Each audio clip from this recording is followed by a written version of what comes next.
लक़द कान लकुम फ़ी रसूलिल्लाहि उस्वतुन हसनतुन लिमन कान यर्जुल्लाह वल यौमल आखिर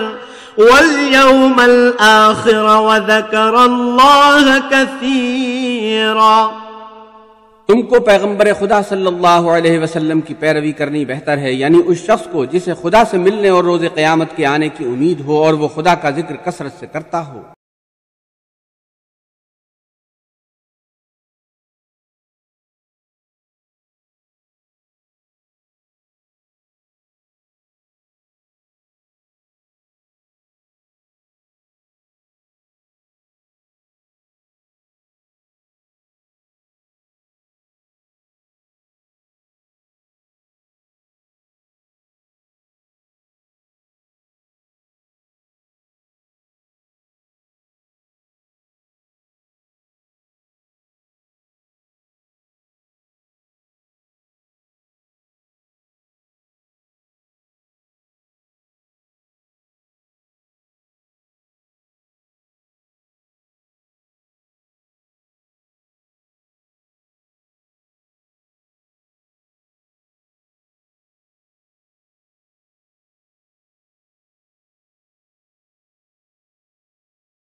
इब्न वहाब ने बयान किया, उनसे यूनुस ने, उनसे इब्न शहाब ने, उनसे उरवा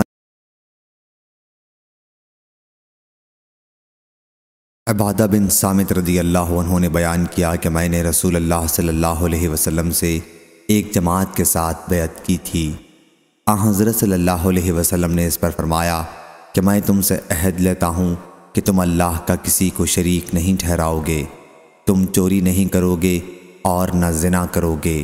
अपनी औलाद की जान नहीं लोगे, अपने दिल से घड़ कर किसी पर तोहमत नहीं लगाओगे और नेक कामों में मेरी नाफरमानी न करोगे। बस तुम में से जो कोई वादा पूरा करेगा इसका सवाब अल्लाह के ऊपर लाजिम है, और जो कोई इनमें से कुछ गलती कर गुजरेगा और दुनिया में ही उसे इसकी सज़ा मिल जाएगी तो ये उसका कफ़ारा होगी और इसे पाक करने वाली होगी, और जिसकी गलती को अल्लाह छुपा लेगा तो उसका मामला अल्लाह के साथ है, चाहे तो इसे अज़ाब दे और चाहे तो इसकी मग़फ़िरत कर दे। अबू अब्दुल्लाह इमाम बुखारी रहमहुल्लाह ने कहा कि हाथ कटने के बाद अगर चोर ने तौबा कर ली तो तो उसकी गवाही कबूल होगी। यही हाल हर उस शख्स का है जिस पर हद जारी की गई हो कि अगर वो तौबा कर लेगा तो उसकी गवाही कबूल की जाएगी। सही बुखारी हदीस नंबर 6801।